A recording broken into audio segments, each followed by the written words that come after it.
자리 찬송 하나 골라주시고요. 딱 꽂히니까 그냥 197장 인물 같은 거는 197장 은혜가 풍성하신 하나님은 함께 찬양하도록 하겠습니다. 찬송가 197장입니다. 은혜가 풍성한 하나님은 있는 자 사랑하는 사람 어제도 오늘도 언제든지 변상토록 해주시는 주여 성령의 인사들은 오늘도 내려주소서. 성령의 뜨거운 불 들어서 오늘도 충만케 하소서. 정욕과 죄가 죄를 받아 성령의 불길로 태우사 정결케 하소서. 태우소서. 깨끗게 하여 주옵소서. 주여 성령의 사르를 오늘도 내려주소서. 성령의 뜨거운 불 주소서. 오늘도 주께 하소서. 일생의 죄물로 돌아가신 어린 양 우리 주 예수여 속에 은혜를 내리시사 오늘도 구원해 주소서. 주여 성령의 역사들을 오늘도 넣어주소서. 성령의 뜨거운 불 주소서. 오늘도 충만케 하소서. 주님의 기쁘신 은혜만을 세상에 널리 전하리니 하늘의 능력과 권세로서 오늘도 입혀주옵소서. 주여 성령의 은사들을 오늘도 내려주소서. 성령의 뜨거운 불 주소서. 오늘도 충만케 하소서.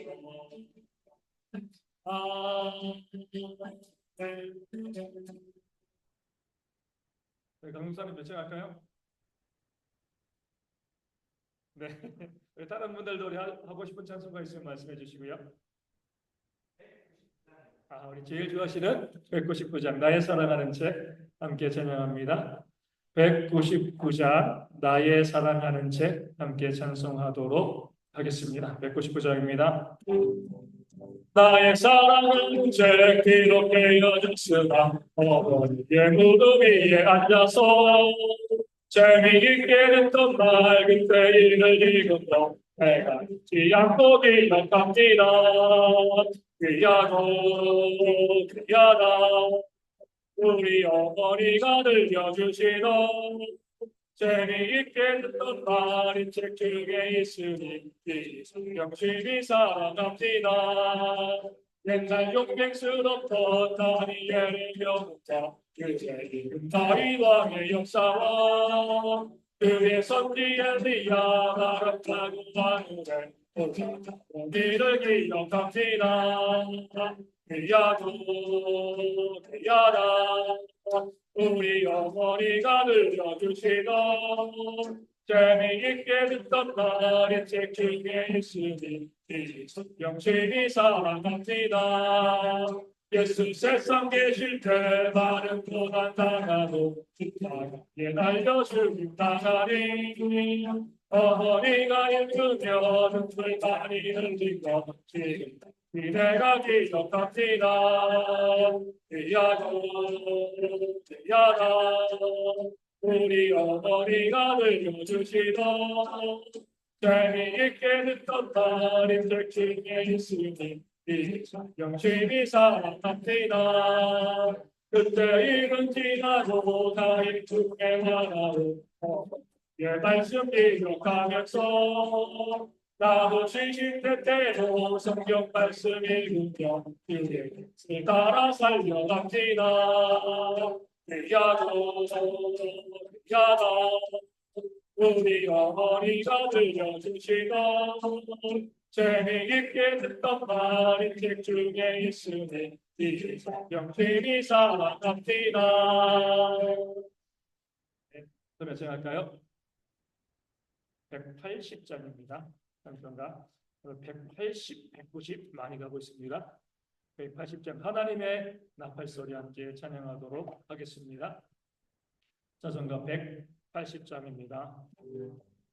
하나님의 나팔소리 전기 진동할 때에 예수 영광 중에 두름 타시고 전사들을 세계 만국 모든 곳에 모이며 두번 많은 성도들을 모으리 나팔 부를 때 나에게 나팔 부를 때 나에게 나팔 부를 때 나에게 너를 때에 잔치 참여하겠네 두둠 속에 잠자는 자인데 다시 일어나 영화로운 부활 승리 얻으리 주가 택한 모든 성도들은 타고 올라가 동육에서 주의 얼굴 배우리 나팔 부를 때 나에게 나팔 부를 때 나에게 나팔 부를 때 나에게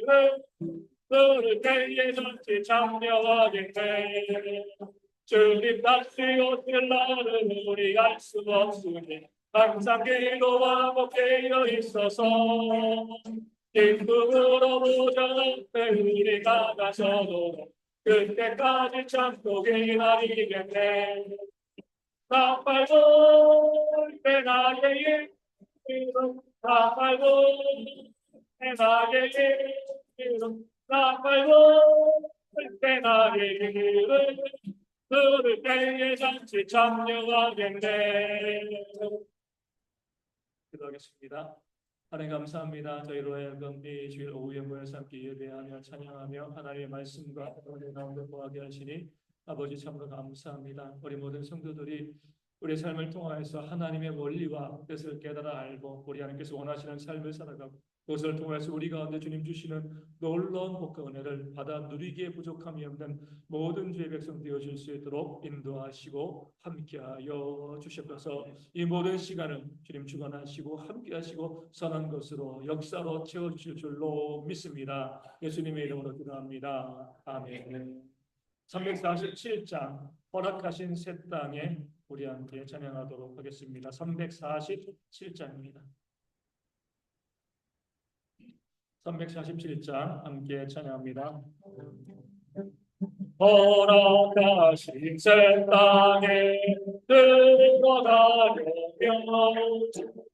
밤에 주님하여 빙서에 나세 여호수아 보다가 앞으로 가세 우리가 완전소리 빅투빅세 깨어나는 땅에도 남지 말고서 남의 것 버리고 빅서이 가세 여호수아 보다가 앞으로 가세 우리가 완전소리 빅투빅세 앞서가신 예수님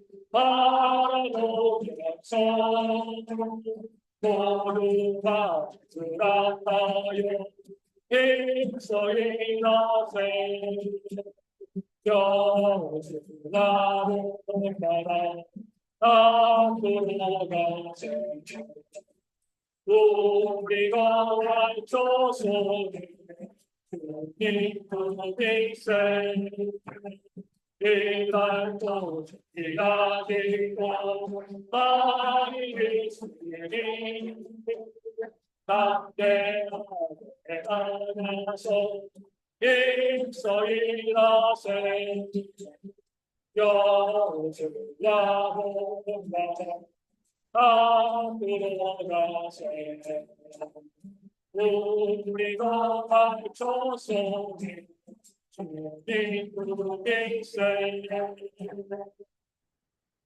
우리 찬양처럼 우리 2025년 우리 더욱 힘차게 도약하는 대형교회 되어줄 수 있도록 기도해 주시고요. 교회 재정이 넉넉하게 채워져서 우리 중요한 사역들을 넘치게 잘 감당할 수 있는 그런 교회가 되어줄 수 있도록 우리 성도들이 함께 헌신에 동참하는 모습이 있도록 기도해 주시고, 수능이 한 달 남았습니다. 우리 주변에 고3 친구들 많이 있는데 제가 이제 아침에 이제 기도하는 친구들은 8명입니다. 10명이죠, 10명. 우리 정인이 있고요. 유언이 있고요. 그리고 교태, 은혁이, 성희, 희석이, 준서, 태빈이, 또 이 의영이, 그렇죠? 그래가지고 우리 아침마다 기도하고 있는데 그 친구들이 그래요. 하나님 시험 잘 마무리하고 또 좋은 결과로 이후에 교회에 와가지고 함께 부모님 때문에 못 나오는 친구들도 있는데 함께 교회를 잘 섬기는 그런 일꾼 되어줄 수 있도록 계속 기도하고 있습니다. 지하 조명이 가득하여서 수능 잘 준비할 수 있도록 또 원하는 길이 그들에게 열릴 수 있도록 기도해 주시고요. 우리 모든 자녀손들이 하나님의 영광을 위해서 미래를 잘 준비하는 그런 일꾼들 되어줄 수 있도록 기도해 주시고, 주일학교 부흥할 수 있도록 예배가 쉬지 않는 그런 주일학교 될 수 있도록 기도해 주시고요. 청년들의 직장과 사업의 길이 열릴 수 있도록 또 믿음의 배우자를 우리 청년들이 만날 수 있도록 우리 함께 기도하도록 하겠습니다.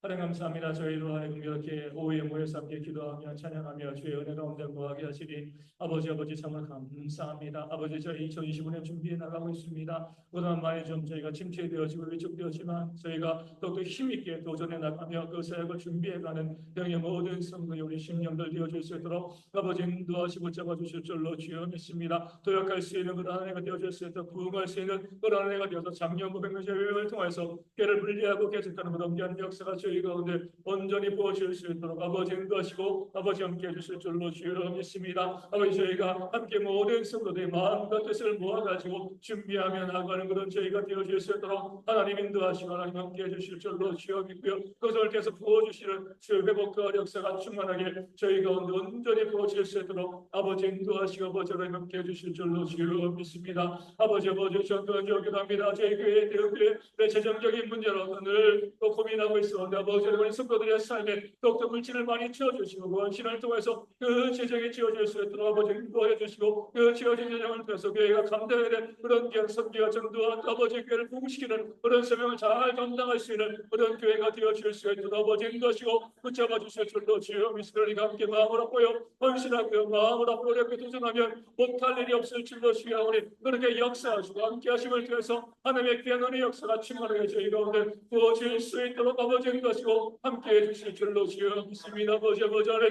전도하기도 합니다. 우리 모든 성도들이여 헌신의 자리 가운데 함께 헌신하고 주님께 나오는 그런 귀한 역사가 저희 가운데 있도록 아버지 한 성도도 빠짐없이 함께 헌신하며 나가는 그런 모습이 저희 가운데 있도록 아버지 인도하시고 아버지 함께 해주실 줄로 주여 믿습니다. 아버지 보시고 저기도 합니다. 우리 고3 친구들 이제 수능이 한 달 남았습니다. 최선을 다해서 준비할 수 있도록 우리 성인이 있고요. 우리 유언이 있어요. 규태연에게 성인이 있어요. 준서 아버지를 믿습니다. 대변이 있고요. 모형이 있고요. 그 모든 친구들 아버지께 하시는 거하여 주시고요. 그를 통해서 아버지의 놀라운 역사가 내 가운데 그들 가운데 온전히 부어질 수 있도록 아버지를 잡아주시고 함께해 주실 줄로 주여 믿습니다. 아버지 안에 열심히 준비하고 좋은 결과로 원하는 학교 들어갈 수 있도록 미래를 갈 수 있도록 지하 증명을 하시고 아버지 것을 통해서 그들이여 아버지의 수능 이후에 나와서 예배하며 이 함께 섬기하는 그런 계를 흔들려 수 있도록 아버지 인도하시고 아버지 함께해 주실 줄로 주여 믿습니다. 기도하며 준비할 수 있도록 도심을 구하고요. 그들이 아버지 모두 다 넘어지지 않고 실패하지 않고 좋은 결과로 하나님의 영광 가운데 구하는 그런 믿음의 일꾼들 되어질 수 있도록 도와주시고 아버지 우리 가운데 아버지와 함께 다니고 있는 우리 자녀손들이 있습니다. 열심히 학교 다니며 미래를 준비할 때 지각 증명을 더하여 주시고 그럴 때에서 그들 모두가 아버지 하나님 믿는 그 믿음 가운데 하나님의 영광을 써 믿음의 삶에 도전해 나갈 수 있는 그들 모두가 되어질 수 있도록 아버지 인도하시고 함께 해주실 줄로 주여 믿습니다. 저희가 아버지의 역사를 축복하며 기도할 수 있도록 우리 어린 자녀부터 아버지 장성한 자녀까지 그들이 미래를 준비하며 나가는 모든 길 가운데 하나님 은혜 역사가 역사가 충만할 수 있도록 부르시는 저희가 되어주실 수 있도록 아버지 인도하시고 함께하여 주시고 모든 자에서 복받는 삶을 살아가는 그런 모습에 있도록 아버지 인도하실 줄로 지휘하겠습니다. 우리 주라 기업에서 우리 영예치고 우리 아동 우리 성령부 아버지 성령부 기억하여 주시고 믿음 가운데 바른 길 걸어가는 그런 삶의 역사가 저희 가운데 있도록 아버지 인도하시 아버지 함께해 주실 줄로 지휘하겠습니다. 그 마음과 그 심령 가운데 믿음 가운데 바른 길 걸어가는 그 삶의 역사가 저희 가운데 돌아보지 것이고 붙잡아 주실 줄로 주여미 그럴 것을 주여의 복과 역사가 충만하게 아버지의 부서 가운데 일어날 수 있도록 인도하시고 경배하여 주시고 되어서 아버지 안에 우리 부서가 예배가 쉬지 않냐고 주님 바라보는 그런 경부서가 되어 주실 수 있도록 아버지 인도하시고 아버지 함께 해주시고 아버지 기쁨만 이룰 기도 있는 많은 교회에서 아버지 가운데 온전히 서는 그런 역사가 충만하게 부어질 수 있도록 아버지 인도하시고 함께 해주실 줄로 주여하겠습니다. 아버지 그 시간 기도합니다. 아버지 인도하시고 역사하여 주시되 아버지 내 함께 모든 것을 이렇게 부과하시는 우리 자손들 우리 성도를 기억하시고 저 집지함과 아버지 좋은 섭길 열하시고 미래의 길을 열하시고 주의 영광 안에서 그 삶의 길을 걸어는 그런 길들을 되어질 수 있다. 아버지 모든 게 붙잡아 주시고 아버지 함께 해주실 줄로 주여 믿습니다. 아버지 우리 친구들 또 믿음의 귀한가지 만날 수 있도록 귀한가지 만나서 믿음 가운데 귀한가지 잘 살아가는 그런 귀한 역사가 그들 가운데 열릴 수 있도록 아버지 인도하시고 아버지 함께 해주실 줄로 주여 믿고 딸 아버지 바라보면서 맡기는 아버지 아래 우리 아버지 그런 모든 가정 가운데 하나님의 은혜 역사가 충만하게 그 모든 가정 가운데 보실 수 있도록 인도하시고 함께 해주실 줄로 믿습니다.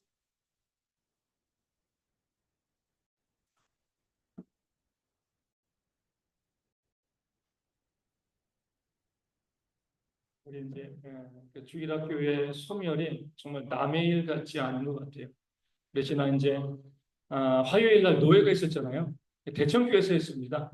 대청교회에서 하면서 노예 참석하고 또 이제 그 인허식도 거기 있었고 그리고 이제 대청교회 뭐 항상 어떤 교회를 가건 그 교회 소식을 알 수 있는 가장 좋은 게 주보잖아요, 주보.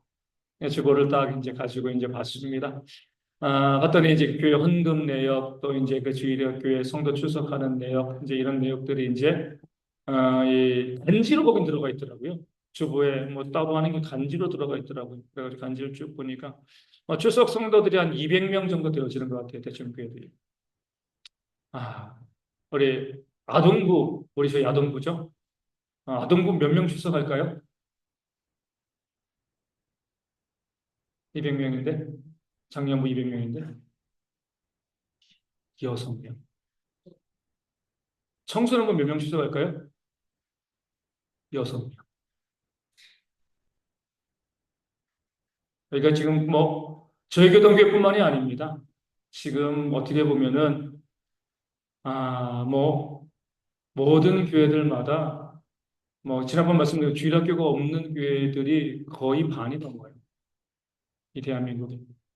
그러니까 우리가 그러니까 기도하셔야 되는 거예요. 우리가 그러니까 안 되라고 하지 마시고 어찌 되었건 저도 이제 지난 이제 금요기도회 끝나고 집으로 가려고 하는데 예전에 말씀드렸잖아요. 우리 이제 고3인 자매가 와가지고 잠깐 기도하고 가겠다고 찾아오는 자매가 있었습니다. 기도하고 기다렸다가 이제 금방 기도하고 갔어요. 가고 이렇게 하는데 그런 생각이 듭니다. 나도 이제 좀 내 주변에 누구에게 뭐 이웃 조금이라도 이제 이 주일학교랑 관련이 있는 그런 아이들이 있으면 내가 한번 계속 찾아가서 연락도 좀 하고 또 뭐 심지어 우리 뭐 전도할 때도 청소년들 만나면 좀 더 적극적으로 아이들에게 뭐 아이들이 뭐 전혀 없는 건 아니잖아요, 그렇죠? 교회가 그 아이들을 담지 못하는 문제가 또 있는 겁니다. 그렇기 때문에 우리가 뭐 사회 환경이 그러니까 물론 부정하는 건 아니죠. 그래도 우리가 할 수 있는 한 주일학교를 세워가기 위해서 뭐 우리 어르신들 다 신앙 좋지만 우리가 주님께 부르심을 받고 나면 그 다음에 어떻게 되겠습니까? 우리 아이들이 교회를 세워가야 되는 거거든요. 그래서 우리 아이들이 교회를 잘 세워갈 수 있도록 우리 주변 분들 전도하시는 건 중요하지만 혹시 이 교회 다니지 않는 뭐 이 중고등 또 아동부 또 학생들이 있는 그런 이웃들이 있으면 또 교회 근처 뭐 주일학교는 멀면 또 안 되니까 있으면 자꾸 건면하시고 우리 교회 한번 나올 수 있도록 그래서 주일학교를 어떻게 해서든 세워가는 것이 주의 귀한 사명인 줄로 믿습니다. 지금 저도 이제 그거 보고 깜짝 놀랐어요. 거기 그 교회에 수십 년 동안 뿌리박고 사는 성도들이 몇 명인데 라는 생각, 그 자녀들도 뭐 없이 그 정도가 될 거라고 생각도 못 했거든요. 근데 주보를 보니까 그렇게 나와서 깜짝 놀랐습니다. 그래서 우리가 목회자들이 먼저 반성하고 회개하고 또 기도하고 함께, 안 된다고 하면 더 안 되는 거예요. 우리가 함께 도전하는 모습들이, 그래서 우리 대형교회가 주일학교를 잘 세워가는 그런 모습들 되어질 수 있도록 또 많이 더 기도하시고, 저희 교회도 뭐 인원도 적고 약한 교회지만 안 된다고 생각하지 말고요, 도전하면서 나아가는 그런 모습들이 저희 가운데 있었으면 좋겠습니다. 오늘 저희가 이 예언서, 우리 선지서, 저렇게 아멘 해주시면 감사합니다. 그렇죠? 그냥 믿음으로 도전하는 거니까 저희가. 우리 예언서, 우리 이제 선지서 보는데, 선지서는요, 대선지서, 소선지서. 대선지서 뭐요? 이사야, 예레미야 애가는 뭐 이제 씹어서지만 어쨌든 예레미야 구속됐다고 보고요. 에스겔, 다니엘. 그리고 소선지서는요, 호세아, 요엘, 아모스, 오바다, 요나, 미가, 나암, 하박국, 스바냐, 학개, 스가랴, 말라기. 대선지서와 소선지서의 차이는 뭘까요? 왜 나눴죠? 네요? 분리한 거죠. 다른 이유 없어요. 우리가 보면은 대선지서 하면은 이사야, 예레미야, 에스겔, 다니엘 뛰어난 선지자. 그리고 학개, 뭐 스가랴, 뭐 호세, 열면 이건 조금 급이 낮은 이렇게 보는데 그거 아닙니다. 이 분량이에요. 이사야, 예레미야, 애가 이 다니엘까지. 물론 다니엘도 12장이고 뭐 다른 이 소선지서 내용들을 좀 다니엘도 그래도 분량이 많아요. 장수는 12장이지만 그런 면에서 분량을 가지고 나누고 쭉 보게 되시면은 에스겔, 다니엘, 학개, 스가랴, 말라기는 어때요? 우리 포로기 그리고 그 이후에 그렇죠? 포로기와 이후에 그 전에는 모든 선지자는요 왕정 시대에 서약했던 그런 선지자가 되어집니다. 다시 말씀드리지만 그 분량에 따른 우리가 보면은 이 분량에 따라서 대선지서, 소선지서가 나뉘어진다. 무엇을 이야기할 수 있냐면 그 선지자의 높고 낮음을 이야기하는 게 아니잖아요. 그러니까 뭐냐면은 그 사역의 다양성이 선지자들 가운데 있었다라고 보는 거죠. 이사야, 예레미야, 에스겔, 다니엘은 어떤 것에 중점적인 사역을 감당한 거죠? 성경을 기록하는 사역이에요. 다른 선지자들은요, 실제적인 사역에 더 집중하고 있는 거죠. 구약의 대표적인 선지자가 누구예요? 구약의 선지자의 대표 누구죠? 엘리야죠. 왜 엘리야예요? 변화산에 예수님께서 누구와 누굴 만났어요? 모세와 엘리야. 예수님께서 이 성경을 떼서 하신 말씀은 이겁니다. 구약은 뭐로 표현해요? 모세와 선지자의 것. 구약 성경은 딱 두 개입니다. 모세와 선지자의 것. 모세는요, 모세오경. 선지자의 글은 나머지 뭐 다윗도 선지자로 보니까 그렇죠. 시가서도 그러고 그러니까 선지자의 글로 보는 거예요. 그러니까 그 구약이 모세와 선지자의 글인데 그렇기 때문에 구약을 대표하는 두 인물이 변화산에 나왔습니다. 모세의 글을 대표하는 모세, 선지자를 대표하는 엘리야예요. 구약이 최고의 선지자입니다. 근데 엘리야가 남긴 성경이 있나요? 엘리야는 없어요, 그렇죠? 엘리야와 엘리사가 얼마나 위대한 사역자였습니까? 뭐 우리 사역을 보면은요, 나머지 선지자들은 기적을 행한 게 별로 없잖아요. 예언만 많이 했지.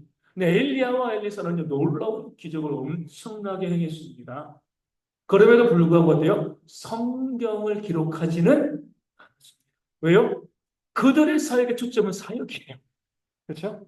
요즘 이제 우리 신학교 나와서 목회하는 분들도 있고요. 신학교 교수하는 분들도 있는 것처럼 또 목회의 교수를 안 해도요. 이 사역 가운데 교회 사역하는 분이 있고요. 공동체 사역하는 분들도 있고 하는 것처럼 그 사역이 다양한 거예요. 그렇죠? 그런 다양한 사역이 있기 때문에 우리가 뭐 대선지서, 뭐 소선지서, 대선지자들은 이 지식이 많고 능력이 많아서 많이 기록하고 또 오바댜는 1장밖에 안 되잖아요. 그냥 아는 게 없어서 1장만 기록하고 이게 아니에요. 다 똑같은 선지자인데 그들에게 맡겨진 하나님의 사역이 다르기 때문에 그렇게 분량도 달랐다. 또 어떤 선지자들은 위대한 사역을 감당해도 성경을 기록하지 않았다. 그러니까 선지자들의 모습이 우리 가운데 그것을 보여주는 거죠. 교회에서도 마찬가지. 교회에서 무엇을 인정해야 되죠? 다양성을 인정해야 돼요. 크게도 보면 우리 교회 전체도 보면요. 큰 교회도 있어야죠. 중요한 교회도 있고요. 작은 교회도 있고 또 끊임없이 개척교회들이 있어요. 교회가 건강해지는 거죠. 모든 교회가 대형 교회고 아니면 모든 교회가 소형 교회고 그럼 교회가 건강하지 않은 거죠. 다양한 교회들이 있을 때 건강하고요. 교회에서도 마찬가지예요. 다양한 사역들이 있어야지, 다양한 헌신들이 있어야지 그래야지 뭐예요? 교회가 건강해지는 겁니다. 제가 이제 이 서울에 있는 교회에 있을 때 성도들이 이런 이제 인식이 있어요. 교회 가운데 가장 돋보이는 사역이 무엇인가? 무엇이 가장 돋보여요? 말씀 전하는 사역. 두 번째, 찬양 사역. 큰 은사라고 생각을 해요, 사람들이. 반면에 보이지 않는 곳에서 헌신하고 수고하는 사역들은요, 작은 거라고 생각을 합니다. 그러니까 그런 걸 우리가 버려야 돼요. 그 작은 헌신이 있어야지 우리가 또 교회가 온전히 세워질 수 있는 거거든요. 어떤 분이 이런 사역을 감당하고요. 다른 분은 다른 사역을 감당하는데 그 모든 사역에 경중이 없습니다. 우리 개혁주의 신학은 그거죠. 목회자의 사역과 성도들의 사역이 동등한 거예요. 다만 뭐예요? 얼마나 열심을 내는가. 얼마나 그 사역을 잘 감당하려고 애쓰고 노력하는가. 우리 자주 말씀드리지만 5달란트, 2달란트, 1달란트. 그 주인이 요구하는 건 뭐예요? 그 받은 것 가운데 충성을 다했는가? 충성하지 않았는가만 보는 것이 5달란트 받았다고 더 뛰어난 사람이 아닌 거예요. 그 5달란트 받을 만 하니까 감당할 만 하니까 그 5달란트 준 거고요. 2달란트 받은 사람에게 5달란트 주면은요 시험거리입니다. 못하는 거예요, 그렇죠? 그 분량대로 맞춰서 준 거예요. 그 높고 낮음이 존재하지 않는 거죠. 오늘도 이제 우리 청년부 이제 오후 1시 모임을 하는데 사랑이랑 정윤이만 있는 거예요. 대현이는 그러니까 어디 갔어요? 되게 대단하죠. 얼마나 귀한 사역이에요. 대현이가 이제 운전을 해가지고 또 운전도 잘해요. 안전하게. 그렇게 했을 때에 교회 가운데 또 물론 우리 이제 정윤이가 면허도 안 따가지고 문제가 되긴 하지만 청년들이 이제 면허를 따고 교회 가운데 어떤 일이 있을 때 함께 차량 봉사하고 헌신하고 수고하는 그 봉사와 헌신이 다른 성도들 어때요? 그 시간의 여유와 교제 시간들도 만들어 주는 거잖아요. 그렇죠? 얼마나 귀하고 아름다운 사 제가 이제 오전에 안 오셔가지고 미리 그 준비했다가 이제 이 얘기하려고 했는데 갑자기 오후에 오셔가지고 우리 강신관 형제님 오셔가지고 근데 뭐 준비한 거니까. 그래서 지난 금요일 날 오셔가지고 뭐 짐을 한참 들고 와가지고 남자 화장실 벽이라든가 이거 뭐 하신다 그래. 우리 그러면은 주일날 오후에 우리 같이 하시면 좋겠습니다. 그렇게 말씀을 하고 갔고. 근데 어제 오후에 몰래 와가지고 몰래 오신 거죠? 남자 화장실 그 위에 구멍 난 건데 이제 다 새로 이제 교체해 주신 거예요. 그러니까 내가 할 수 있는 범위 내에서 헌신하고 수고하는 거. 오늘 성찬빵은 어땠습니까? 예. 어찌되었건 우리 이성준 집사님은 목사님 너무 맛있어요. 이렇게 얘기하더라고요. 우리가 이제 성찬빵에도 의미가 있는 거잖아요. 의미가 있어가지고 우리 이제 유대인들은 우리도 마찬가지지만 이 이스터도 안 넣고 웬만하면 우리가 이제 태도도 우리가 이제 맛없게 하는 게 우리 목표인데 우리 김태분 집사님 너무 하고 싶어 하시는 거예요. 그래가지고 어제 만들었다가 안 돼가지고 오늘 새벽에 막 편의점 돌아다니면서 막 하고 그렇게 해가지고요 애쓰면서 만드신 거예요. 어찌되었건 얼마나 그 헌신이 귀해요. 뭐 모양이라든가 이런 것도 우리가 그거 따질 필요가 없는 거예요, 그렇죠? 그 마음을 가지고 내가 헌신해야겠다. 그럼 모든 성도들이 그 성찬빵을 받는 모든 성도들에게 은혜가 넘치는. 자, 못하고를 따지는 게 아니죠. 일단은 이승빈 집사 너무 맛있게 먹었으니까 너무 맛있어요라고 이야기했으니까 우리가 그렇게 내가 할 수 있는 것이 무엇인가 그 마음을 가지고 그 가운데 우리가 헌신을 내가 하는 거죠. 그러면은요 그게 교회가 되어집니다. 뭐 더 높은 사역, 뭐 더 탁월한 사역 그런 게 어디 있어요? 어떠한 일이건 그 안에서 내가 최선을 다해서 애쓰고 수고하고 노력하게 되어지면 거기에 하나님께서 인정해 주시고 복을 내려주시는 그런 모습이 있게 되어지는 겁니다. 저희가 교회 다니면서 자꾸 급을 나누는 그런 모습들이 있으면 안 되는 교회 가운데서 차별하거나 높고 낮음을 따지는 일이 발생하게 되어지면은요, 그건 뭐예요? 교회에 믿음이 없는 거죠. 우리가 야고보 장로가 이야기한 것처럼 너희가 예수를 믿는 믿음을 가졌으니 서로 차별하지 말지니라. 분명히 믿음을 가졌으니 차별하지 말라 이렇게 말씀하고 있습니다. 믿음이 있다라고 하면 뭐예요? 차별에서는 모든 교회 사역 가운데서 모든 삶의 마당 가운데서 우리가 차별하지 아니하고요.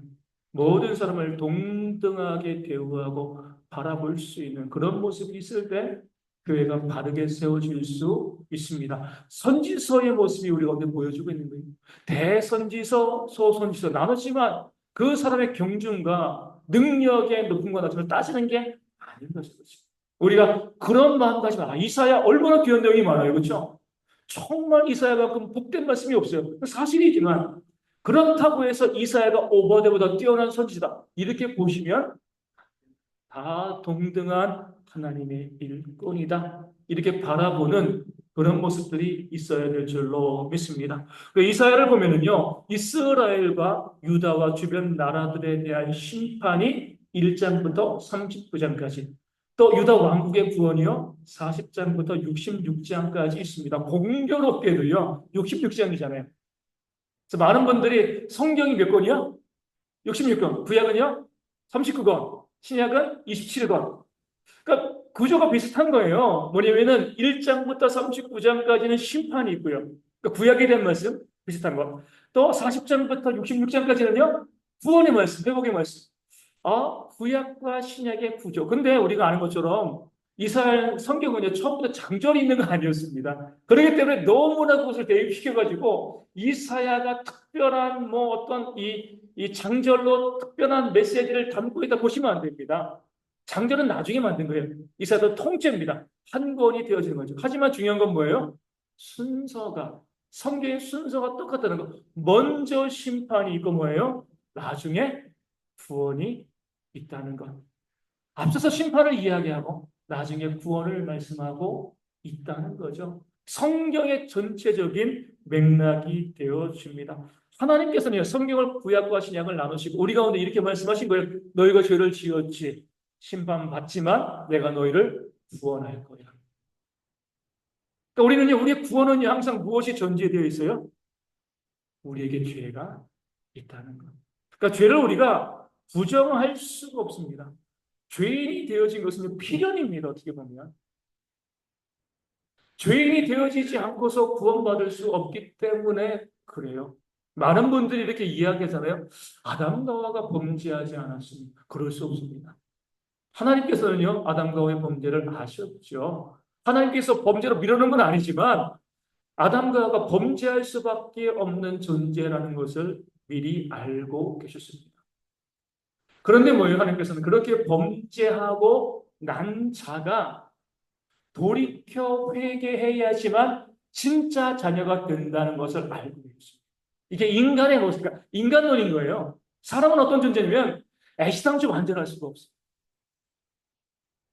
하나님의 원리와 계획 보면은요, 필연적으로 범죄할 수밖에 없습니다.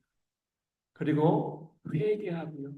그 다음에 비로소 뭐예요? 하나님의 자녀가 되어지는 거죠. 창세기와 요한계시록 보면은요, 하나님의 원래의 계획은 요한계시록이에요. 믿지 않는 사람들은 하나님께서 에덴 동산에서 실패한 거 아니냐?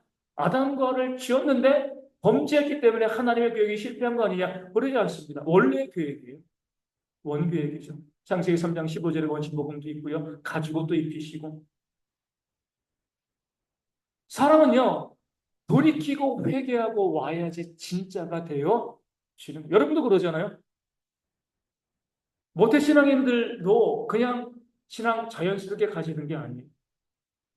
그냥 부모 따라서 어릴 때부터 교회 나오고 하지만 어느 순간 자기의 죄를 깨달아 알고 돌이키고 회개하고 난 다음에 비로소 하나님의 백성과 자녀가 되어 지는 겁니다. 만약에 내가 그런 죄와 돌이킴과 회개가 없으면 뭐가 되는 거죠? 탕자의 형이 되는 거죠. 탕자의 형. 아버지 집에 있으면서 그 동생이 돌아온 것을 기뻐하지도 아니하고요. 그리고 정죄하고 나를 위해서는 아무것도 안 해주고 그 아버지를 공박한 거죠. 어떻게 되면, 우리 어떻게 보면 그 아들도, 큰 아들도 그 아버지 집에 있지만 당장 거예요. 아버지 집에 있으니까 뭐예요? 회개하지 않아요. 동생을 비난하고 정죄하는 거예요. 동생은요, 나쁜 짓 했습니다. 유산 받아가지고 탕진하고요. 하지만 내가 하늘과 아버지에게 범죄했습니다라고 생각을 하고요. 아버지에게로 돌아온 거죠. 그래서 진짜 아들이 됩니다. 황제의 비유가 알려주는 건 이거예요. 누가 진짜 아들인가? 죄 짓고 범죄한 자가 회개하고 돌아와서 하나님의 자녀가 되어지는 것. 이때 비로소 네가 진짜 아들이 되어지는 거죠. 누구라도 아담과 하와가 범죄하지 않았어도요. 그 자식들은 범죄할 수밖에 없는 거죠. 물론 아담과 하와의 범죄가 필연적이지만 죄를 짓는 것은 우리 가운데 피할 수 없는 일이 되어지고 그 죄에 대해서 우리가 회개하느냐 회개하지 않느냐. 하나님께서 우리 가운데 원하시는 건 뭐예요? 겸손한 신자죠. 겸손한 신자는 뭐죠? 나 자신의 죄됨을 인정하는, 내가 얼마나 악한 죄인인가. 그러기에 우리가 보시면 사도 바울도 뭐예요? 오라 나는 권고한 사람이로다. 나는 죄인 중에 괴수로다. 자기의 인생을 돌아보면서 자신의 죄됨을 끊임없이 고백했습니다. 그러니까 어때요? 그가 겸손한 자로 끝까지 하나님 믿는 백성으로 살아갈 수 있게 되어지는 사도 바울에게 있어가지고요. 인생에 있어서 이 사도 바울을 겸손하게 만든 그런 이 중요한 사건이 있죠. 그게 뭐예요?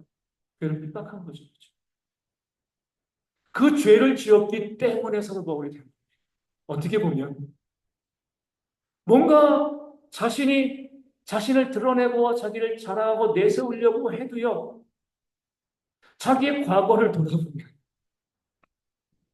내가 내가 이런 사람인데 우리가 고린도전서 갈라디아서 보면 어때요? 그 사도 바울의 아픔이 나와 있죠. 그가 복음을 증거하며 고린도 지역에 갈라디아 소아시아 지역에 가서 또 유럽 지역에 가서 교회를 세웠습니다. 피와 눈물과 땀을 흘려가지고 정말 기도하면서 교회를 세웠는데 그 교회 성도들이 사도 바울에서 뭐라고 이야기해요? 네가 사도냐? 이렇게 이야기했습니다. 만약에 정말 못 입고 못 먹고 자식 키웠는데 그 자식이요. 당신들이 내 부모가 맞아요? 이렇게 하면은요. 어떻게 하겠습니까? 주먹 날아가는 거죠. 그렇죠? 내가 어떻게 키웠는데. 그렇죠? 내가 그냥 뭐 방치한 것도 아니고 그 자녀 키우기 위해서 정말 목숨 바꿔가지고 그 자녀 태어나게 하고요. 그 자녀 키우기 위해서 애쓰고 쓰고 했는데 해준 게 뭐가 있어요? 내 부모 맞냐고 이렇게 하면은요. 얼마나 힘들겠습니까? 바울이 그 꼴을 당한 겁니다. 그렇게 교회를 위해서 애쓰고 쓰고 하고 노력했는데 네가 사도냐? 그럼에도 사도 바울은 그 교회를요. 사랑했어요. 왜요? 자신의 죄됨을 바라. 나는 그래 이런 사람이 스바를 죽이는 데 앞장서고 교회를 창멸하고 사람들로 하여금 예수를 부인하게 그렇게 만든 삶을 살아왔는데 이 정도 모욕당하는 거 이게 뭐가 무슨 문제야? 그러니까 자기의 죄됨을 알아보면 이제 자존심이 없어요. 나는 1만 달란트 탕감받은 종인데 뭐 100대는 이게 무슨 문제? 그러니까 하나님께서 왜 우리의 죄됨을 그렇게 말씀하시는가? 그 죄됨을 알고 고백하는 자만이 진짜 하나님께 헌신할 수 있고요. 하나님께 온전히 나아가고 이웃을 원수를 사랑할 수 있게 되어 지는 겁니다. 그러니까 우리는 항상 성찬도 왜 중요하냐면 내가 죄인이었다. 이 죄 때문에 예수님께서 십자가에 달려 죽으셨다. 다시 한번 내가 생각해 보는 거죠. 물론 이렇게 말씀하시는 분들이 있을 수 있어요. 목사님 뭐 매월 하니까 별로 감흥이 없어요. 그럴 수 있죠. 근데 보면은요. 한 성도라도 뭐예요? 거기에 은혜 받는 성도들이 있을 수 있으면 그것을 바라보고 우리가 또 성찬을 진행해 나가는 거예요. 예전에 제가 나이 들어가서 예수님을 처음 만나고 뭐 저도 교회 계속 다니고 뭐 이 중등부 회장도 하고요. 뭐 그렇게 하고 했지만 신앙이 없었어요. 신앙이 없이 그냥 교회만 왔다 갔다 한 거죠. 그러다가 정말 예수님을 만나고 난 다음에 첫 성찬, 그 성찬에 딱 들어가는데 똑같은 성찬이죠. 목사님 똑같은 멘트. 뭐 제가 하는 것처럼 똑같은 성찬 과정. 그 성찬을 딱 시작을 하는데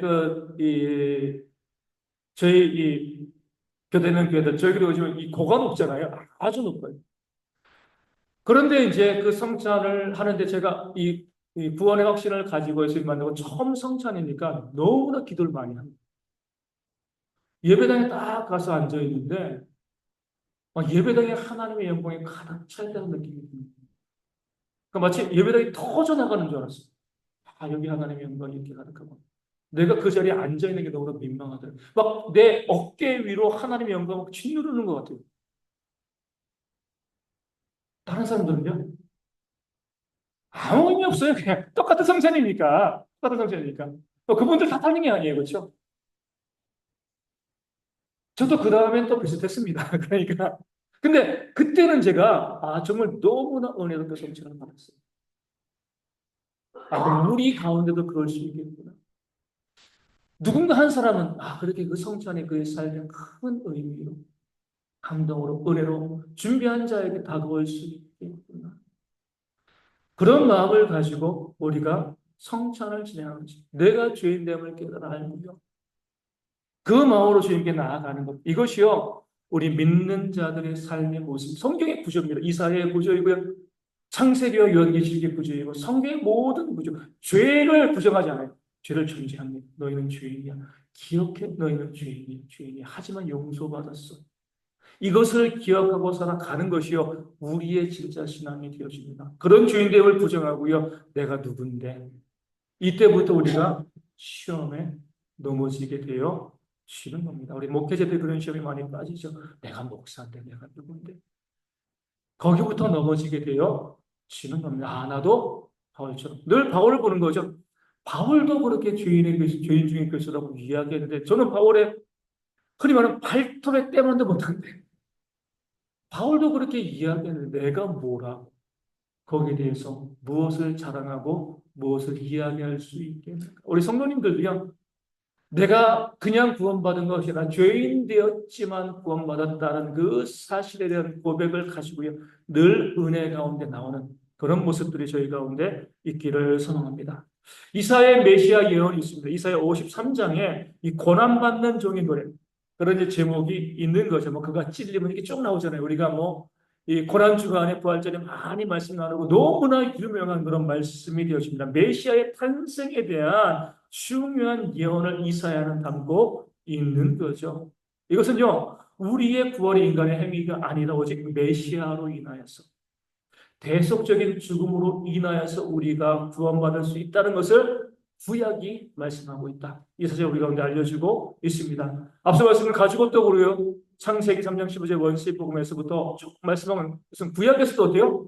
내 행위로 구원받는 게 아니라 우리 예수님의 십자가의 보혈로 구원받을 수 있다. 이 사실을 우리 가운데 끊임없이 말씀하고 보여주고 있는 겁니다. 그래서 우리가 구약을 볼 때 우리가 착각하고 있는 것이 있어요. 많은 사람들이 무엇을 이야기해요? 구약의 성도들은 예수님 못 봤는데 어떻게 구원받았습니까? 어떻게 구원받았어요? 우리는 신약은 편해요. 그렇죠? 이미 예수님이 오셔가지고 구원의 도리를 다 말씀해 주셨으니까 우리는 아는데 구약의 성도들은 어떻게 구원받았을까요? 이렇게 질문할 수 있어요. 구약에서 메시아 사상은 대속적인 메시아 사상은 언제부터 있었을까요?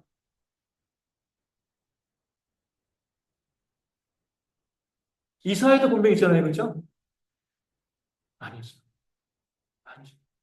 출애굽은 너무나 분명하죠. 유월절은 너무나 분명한데 구약에서 오직 우리의 대속자가 있어야지. 더입니다. 아담과 하와예요. 창세기 3장 10절 원시보고 여자의 후손이 하는 것. 그걸 가지고 오시죠. 죄의 삭은 사망이라는 것. 우리가 하나님께 제사할 때, 예배할 때, 하나님 의지할 때 그 죄가 용서함을 받는다는 것. 그러니까 모든 사람은 예수님 때문에 구원받는 아담과 하와. 마찬가지. 뭐냐면 히브리서 말씀 가운데 나오잖아요. 소와 양의 피가 우리의 죄를 능히 피할 수 없습니다. 구약 성도들이 한 거예요. 죄 때문에 우리 속죄제 드리잖아요. 소도 잡고요, 양도 잡아요. 그럼 소와 양이 우리의 죄를 다 속해줄 수 있나요? 없죠. 우리는 하나님의 이 형상대로 지음받은 피조물이고요. 소와 양은 하나님의 형상이 없습니다. 100만 마리의 소를 잡아 죽여도 내 죄가 속해질 수는, 소와 양을 잡으면서 내가 뭐 하는 거지? 가장, 이 제사를 보면은요, 소와 양을 데리고 오면은요, 원래는 누가 잡는 거예요? 제사를 드린 사람이 잡는 거예요. 그럼 소와 양을 데리고 오면 가장 먼저 뭐래요? 내가 그 소의 양의 머리에다가 안수하며 기도. 왜 안수하며 기도해요? 죄의 전가예요.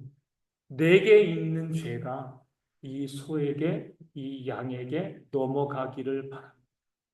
이 소와 양이 죽는 것을 통하여서 내 죄. 근데 그 죄는 뭐예요? 전체적인 죄가 아니라 내가 거짓말한 죄, 사기친 죄, 그 특정한 죄예요. 근데 그 소를 죽임으로 인해서 그 죄가 용서받는 것이 아니라 내가 안수하며 기도할 때 회개하는 거거든요. 그때 이미 용서받는 거예요. 상징적으로 소와 양을 죽임을 통해서 그 죄의 사함을 보여주는 거죠. 우리 예배처럼 눈으로 보여주는 것이지, 이미 안수할 때, 회개할 때 그 죄가 사라지는 거예요. 그런데 구약에 있는 성도들도 소와 양으로 아담과 에게 가죽옷을 지어 입힌 거잖아요. 가죽옷을 지어 입혔다는 것은 제사를 알려주신 거예요. 그렇기 때문에 가인과 아벨을 제사를 드린 거죠. 그렇죠? 그러면서 하나님께서 말씀하신 것이 짐승의 이 죽음, 그러니까 피 흘림이 없이는 사함이 없다. 하지만 뭐예요? 짐승의 피 흘림으로 너희가 용서받을 수는 없다. 여자의 후손이 와서 너희의 죄를 대속해야지 너희의 모든 죄가 용서함을 받고 구속함을 받을 수 있다. 아담과 하와에게 알려준 것이고요. 이것이 계속해서 유대인들에게 계속 흘러나가다가 다윗에게도 있었고요. 이사야 53장에는요, 아주 분명하게 기록되어 있는 거죠. 그렇죠?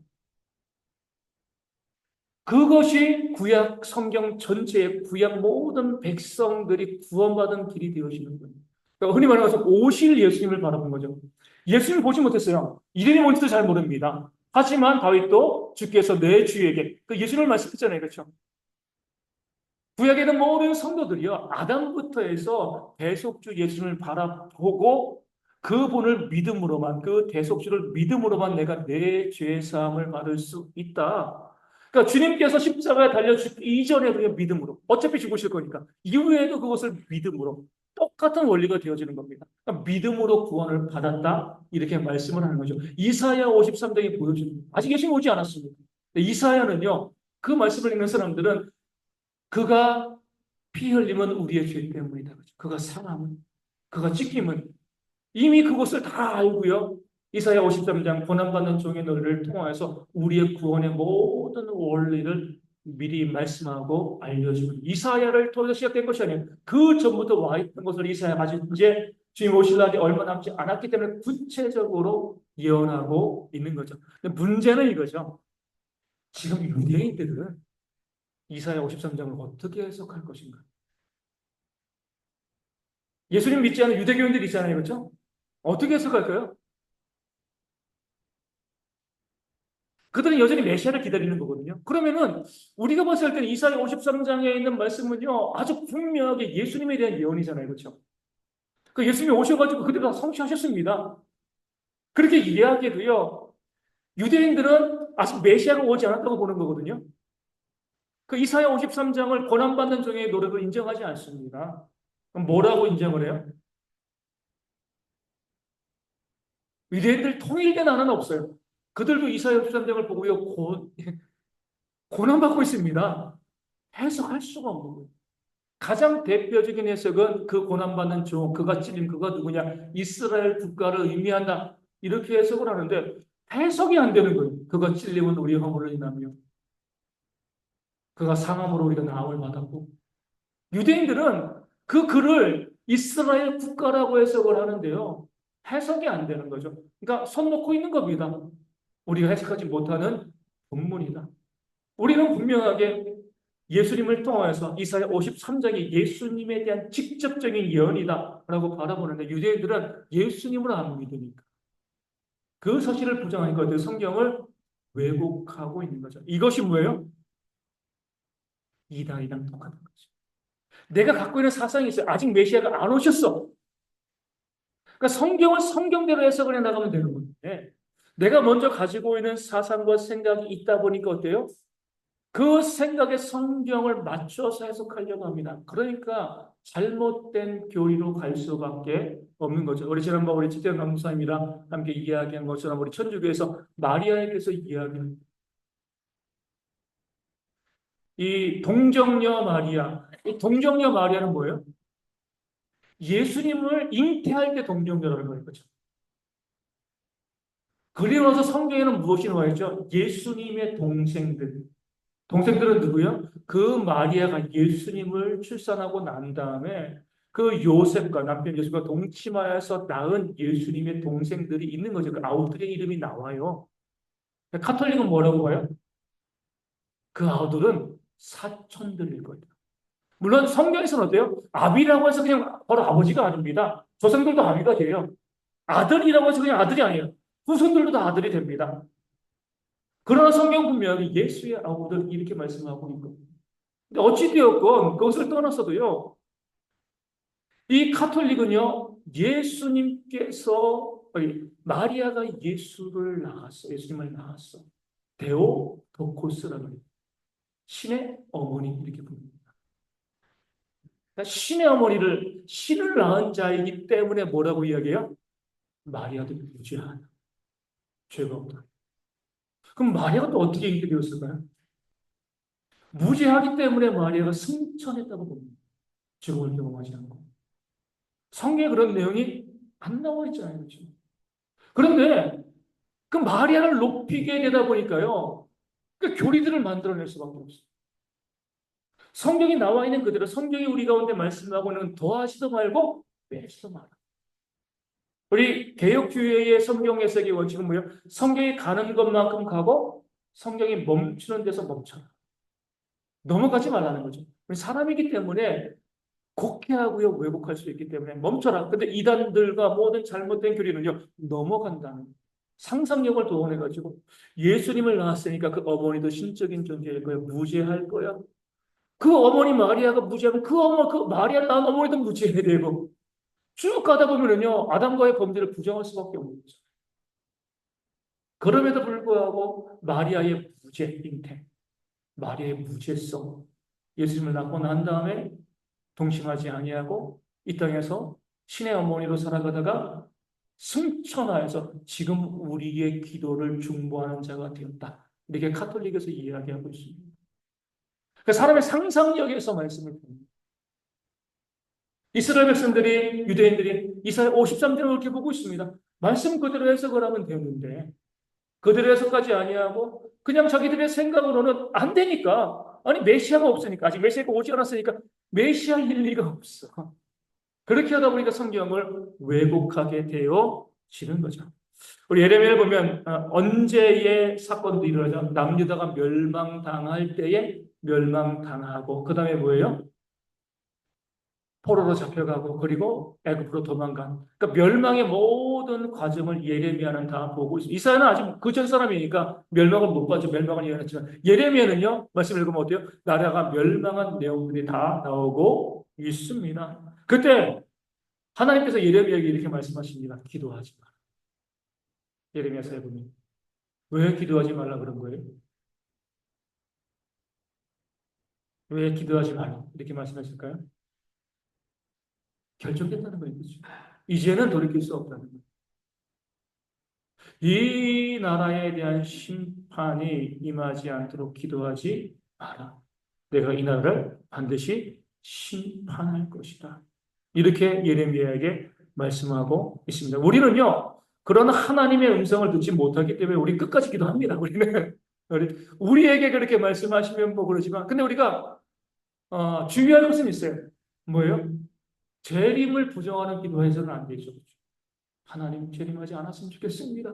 하나님이 이미 결정된 뜻을 우리가 부정하는 기도를 할 수가 없는 겁니다. 우리가 누군가를 예레미야를 통해서 하나님이 너는 기도하지 마라고 말씀하셨을 때 이미 내가 이 땅을 심판할 게 확정되어서 바벨론을 통해서 이 나라를 심판할 거야. 그러니까 너는 선지자로서 이 나라가 멸망당하지 않도록 기도하지 말라.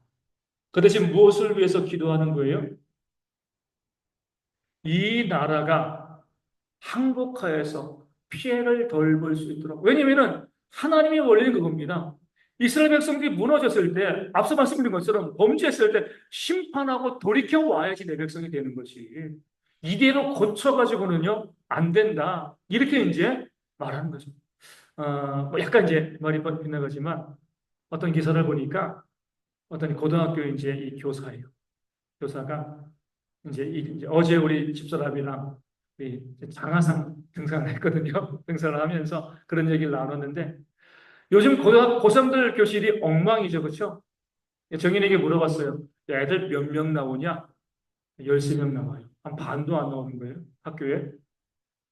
애들은 어떤 애는요. 아침에 조회하고 바로 조퇴하고 가고 점심 먹고 가고 잠자고 이제 고등학교 3학년 2학기는 학교가 아닌 거예요. 엉망인 거죠. 열심히 공부하는 애들은 정시 준비하는 애들. 시험 준비. 뭐, 저희 지방에 뭐, 이제 약한데, 어차피 붙을 거니까 뭐, 공부할 필요가 없잖아요. 그렇죠? 거기가 학교가 엉망이고 그러니까 고3들도 그래요. 고3 2학기가 없었으면 좋겠습니다. 이렇게 이야기해요.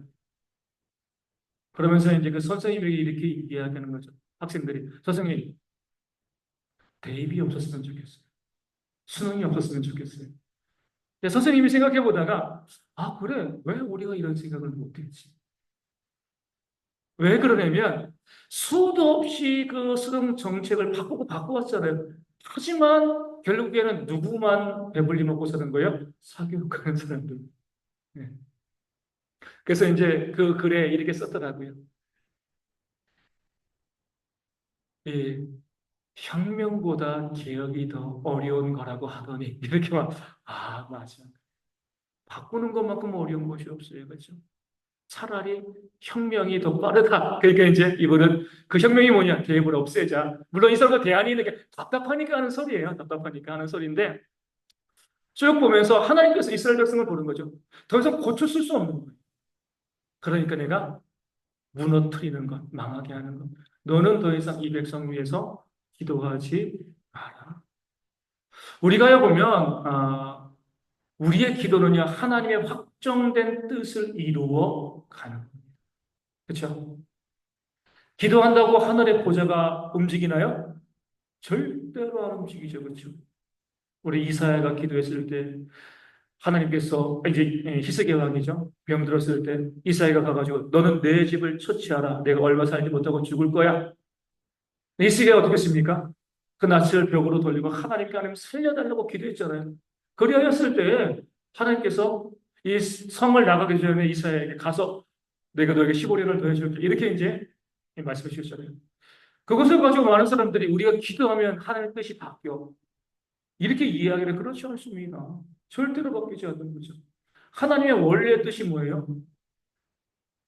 히스기야에게 선포하지 않았지만 내가 너 이제 죽게 할 거야. 죽을 거야.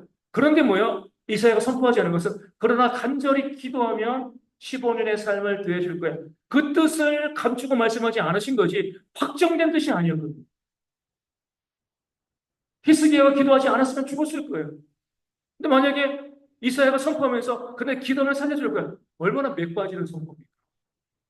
그러니까 그 선포하지 않은 거죠. 모세가 하나님께 부름을 받아가지고요. 다시 애굽으로 갑니다. 80세에. 그때 보면은 출애굽기에 하나님께서 모세를 뭐요? 죽이려고 하신지라. 왜요? 그 아들들 할례 안 행하지 않았으니까. 보내실 때는 언제고요? 그렇죠? 애굽으로 가라. 왜 잘 가고 있는데 죽이려고 그래요? 하나님께서 근데 죽이려고 했다는 것은요, 완전히 죽이겠다는 것이 아니죠. 그렇게 죽일 만큼 모세를 압담을 통해서 깨달아 내가 자녀들을 할례하지 않은 자로서 어떻게 애굽에 가겠느냐? 십보라가 깨달아 두 아들을 할례하고 당신 나의 피난 편이다 라고 이야기하잖아요. 그렇죠? 하나님께서 우리가 어디 숨겨두신 뜻이 있습니다. 우리가 그것을 모르니까요. 끝까지 기도하는 거죠. 부르짖는 거죠. 하지만 이미 하나님의 확정된 뜻은 어때요? 변하게 할 수 없습니다. 그래서 우리가 기도하고 난 다음에 하나님께서 결과를 보여주시면 순종함으로 받아들이는 거예요. 이게 하나님의 뜻이었구나. 왜 하나님 내 기도 들어주지 않았어요? 우리 예전에 자주 말씀드리지만 제 지금 목사 37살의 나이로 폐암으로 소천했습니다. 교회가 얼마나 기도했겠습니까? 간절히 기도했죠. 그러니까 기도하고 그 친구 목사가 소천하고 나니까 우리 권사님들이 시험을 들었어요. 당연히 시험이 들죠. 얼마나 간절히 기도했겠어요. 그렇죠? 목사님 이게 뭐예요? 우리가 이렇게 교회가 그 목사님 생명을 위해서 이렇게 기도했는데 하나님께서 왜 우리의 기도를 들어주시지 않았나요? 왜죠? 그게 하나님의 뜻이기 때문에. 냉정하지만 우리가 바꿀 수 없어요. 그럴 때 우리가 여기에 하나님 우리가 알지 못하지만 마음이 너무 아프지만 여기에도 하나님의 뜻이 있구나 받아들이는 것이 우리의 신앙이 되지. 우리가 기도하면은 우리가 하나님의 뜻이 들어간다. 그럼 어때요? 우리가 이제 수능 30일 남았는데 기도해서 하나님의 뜻이 바뀔 수 있으면은요. 우리가 다 금식하고 기도해야 돼요. 자식들 어때요? 우리가 기도하면 하나님이 뜻을 바꾸시니까 우리가 기도하면 기도한 대로 움직이실 거 아니에요. 그렇죠? 하나님이 종이 되는 거, 진이가 되는 거예요. 진이가. 예전에 제가 말씀드렸잖아요. 우리 서울에 있는 교회 있을 때 어떤 자매가 목사님 기도해 주세요. 특수교육학과 받아와서 이제 임용고시 보는데 꼭 학교 갈 수 있도록 기도해 주세요. 물어봤어요. 몇 명 뽑아? 10명 뽑아요. 몇 명 응시해서 160명이에요. 16대 1이네. 그러면은 그 160명 다 종교가 뭐야? 거의 기독교예요. 다 학교에서 기도하겠네. 그러잖아요? 그러면은 10명 뽑히면 뭐라고 이야기하죠? 영빨이 좋은 목사님. 10명 합격한 그 교회는 목사님 목숨 걸고 기도했어. 나머지 150명은요? 목사님이 기도를 안 해서 또 것이냐. 이렇게 해석을 하는 것이 맞냐는 거예요. 그 친구의 이해는 너를 위해서 기도는 하지만 당연히 거제도 기도는 하지만 결과는 하나님께 붙었을까요? 못 붙었을까요?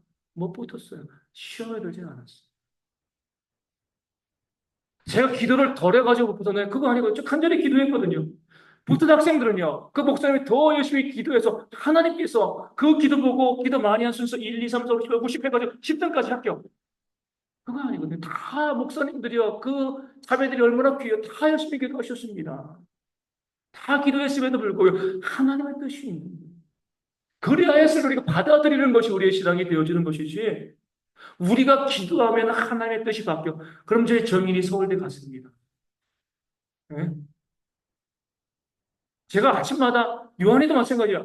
우리 규태도 아침마다 기도하거든요. 제가 애들 위해 가지고요. 다 서울대 가죠. 그렇죠? 기도하되 그 하나님의 뜻에 순종하는 것. 우리는 하나님의 뜻이 무엇인지 정확하게 하지 못하니까요. 끝까지 기도하는 거예요. 끝까지. 하지만 하나님께서 무엇을 주시건 거기에 순종하는 것이 우리의 신앙과 지혜가 되어지는 거죠. 개인의 삶에 두신 하나님의 심판도 마찬가지입니다. 우리는요, 어떤 사람들은 내가 심판하려고 하는 게 하나님 저 사람 너무 못된 사람이고요. 너무나 악한 사람이니까 하나님 심판해 주세요. 그런 기도 하시면 안 돼요. 우리는 무엇을 하는 거죠? 그들을 위해서 기도할 때 우리 로마서에 뭐라고 되어 있어요? 그들의 머리 위에 무엇이요? 숯불이 쌓인다. 숯불이란 악한 자에 대한 선한 행위가 되어지는 겁니다. 그러니까 내가 악한 자에게 내가 선한 모습을 보여요. 그럼 악한 자가 어떻게 반응할까요? 예? 감동받을까요? 절대로 감동받지 않습니다. 내가 악한 자에게 나의 원수와 같은 자에게 선한 모습을 보이면 악한 자가 더 무시하고요, 멸시하고요, 더 공격적으로 나와요. 이게 아주 무서운 말씀입니다. 내가 악한 자에게 선을 행하는 것이요, 악한 자의 심판 앞당기는 거예요. 숯불을 쌓아두는 겁니다. 내가 선을 행했는데 그 선을 악으로 갚는 거잖아요. 하나님 숯불을 또 쌓아두시는 겁니다. 내가 악한 자에게 악을 행하게 되어지면은요, 악한 자가 숯불을 쌓을 겨를이 없습니다. 나도 악한 모습을 보였으니까. 그렇죠? 그 악한 자가 나도 악한, 서로 쌍방과실인데. 악한 자에게 뭘 물을 수 없잖아요. 그 악한 자를 또 악하게, 뭐 어떻게 보면 뭘까요? 하나님의 심판이 임하지 않게 하는 겁니다. 어떻게 보면 아주 무서운 거지만, 악한 자에게 내가 선을 행하는 것이요. 물론 그것을 목적으로 하면 안 되지만, 하나님의 심판을 요청하는 기도가 되어 지는 겁니다. 네, 네. 악한 자에게 어떤 것을요? 네, 네. 근데 이제, 예, 예. 근데 집사님 쭉 보면은 인생을 살아오신 결과, 그렇게 했을 때 결과가 어떤가요?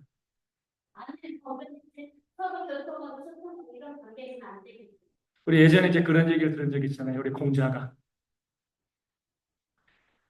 길을 가다가 어떤 사람이 길가에서 똥을 쌌습니다. 공자가 어떻게 했다고요? 했어요. 어떻게 사람이 그 길에다가 똥을 쌀 수 있냐? 다른 사람이 지나다니는 길인데. 조금 있다 가니까 어떤 사람이 길 한복판에 똥을 쌌어요. 공자가 어떻게 했어요? 그냥 갔죠. 그러니까 제자들이, 아니, 아까는 뭐라고 그랬는데, 지금은 저 길 한복판에 똥을 싸는데 왜 아무 소리 안 하십니까? 쟤는 말해도 안 들어. 쟤는 사람이 아니야. 길 한켠에 똥을 싸는 사람 양심이 있다는 거예요. 그래도. 하지만 길 한복판에 똥을 싸는 사람은요, 이야기해도 안 듣는다는 거예요. 말씀하신 것처럼 이야기해서 들을 사람은 그렇게 악인은 아니에요. 그렇죠? 그럼 이야기하셔야죠. 그렇죠? 야, 그거 남 기분 상하게 하는 거야. 네. 지혜로운 사람이죠. 예. 관계도 단절되고 악에서 돌이키지 않습니다. 그렇죠? 그러니까 우리가 그것을 분별하는 것도 지혜가 되어지는 거예요. 그래서 항상 그 사람이 정말 악을 행하고 악한 말을 하고 악한 모습을 보일 때 우리가 정말 이야기해주고 싶으면 어떻게 해야 돼요?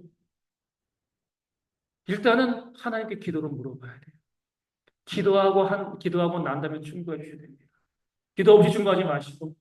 그런데 우리가 보면, 저는 집사님보다 인생을 좀 덜 살아봤지만, 그러니까 이런 경우들이 있더라고요. 그렇게 알아듣는 사람은요, 내가 이야기하지 않아도 스스로 깨닫는 경우들이 많아요. 알아듣지 않은 사람은 내가 아무리 이야기해도 알아듣지 않더라고요. 뭐냐면 굳이 내가 그 악역을 할 필요가 없다는 거예요. 내가 이야기하지 않아도 누군가 그 사람, 너 그런 말 하지 마. 그거 잘못된 거야. 내가 깨닫고 회개해요. 그리고 그렇게 깨닫고 회개할 정도면은요, 자기가 그렇게 말하고도 집에 와가지고, 내가 말 잘못해서 그걸 알아요. 그런데 길 한복판에 똥을 싸는 사람처럼 안 되면은요, 이거는 우리가 아무리 이야기해도 소용이 없는 거죠. 우리는 그래서 할 수 있는 한 그 사람을 위해서 선을 행하는 것. 그러니까 아까 우리 청년들과도 그런 얘기 나눴습니다. 그러니까 구원이 어려운 거야. 신앙이 어려운 거야. 쉽게 천국 간다고 생각하지만 하나님 믿는 백성이기 때문에 믿는 자로 살아가는 것이 얼마나 어려운 건데. 그러니까 세상의 세속적인 삶, 자기 유익을 위한 삶이 아니라 그렇게 헌신하고 또 나누고 섬기는 그런 삶을 살아가는 거니까 구원받는 게 우리가 정말 신앙생활에 들어보면 정말 어려워요. 그러니까 우리 뭐예요? 구원받을 만한, 구원을 요구할 만한 그런 자격이 있는 거예요. 그런 삶을 살아가니까. 그런 삶을 살아가지 아니하면서 우리가 구원을 이야기할 수는 우리가 저도 남을 고쳐주고 뭐 목회자니까 그러잖아요. 뭐 이렇게 저도 이제 노예에 가가지고 많은 목사님들 만나고 이야기하고 그렇게 수도 없이 끊임없이 이야기했는데 10년 넘게 이야기했는데 죄송해요. 하나도 고쳐진 바가 없어요. 내가 그들을 위해서 기도하는 수밖에 없다. 내가 더 섬기는 모습밖에 없다. 그러니까 점점 제가 깨달아 알게 되는 것은 그거예요. 원수가 없는 것은 하나님이 있고요. 공의를 행하시는 것도 하나님 가운데 있습니다. 물론 내가 그 사람을 고쳐줄 수는 있지만 내가 고치지 않아도 고침받을 수 있는 사람은 다른 방법으로 고침을 받아요. 내가 그럴 바에는 내가 그 사람을 위해서 그냥 묵묵히 참고 헌신하고 기도하고 사랑하는 것. 이게 바로 성경이 우리 가운데 알려주는. 그래서 사랑 이외에는 다른 길이 없습니다. 그럼 모든 것을 합력하여 선을 이루시는 하나님의 역사가 일어나거든요.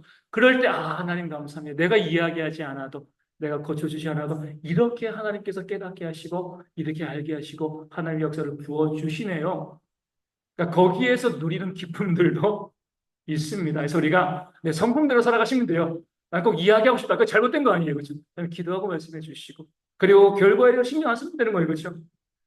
하지만 나는 그렇게 이야기하고 싶지 않아라고 하면 끝까지 기도하시고요. 선을 행하시면 되는 겁니다. 그러니까 심판은 하나님에게 있다는 사실만을 우리가 기억하시고요. 하나님께서 공의롭게 역사하신다. 이 사실을 기억하고 우리 할 수 있으면 모든 사람과 더불어 화목하고요. 할 수 있으면 우리 선한 삶을 살아가는 그런 모습이 우리 모두 가운데 있기를 소망합니다.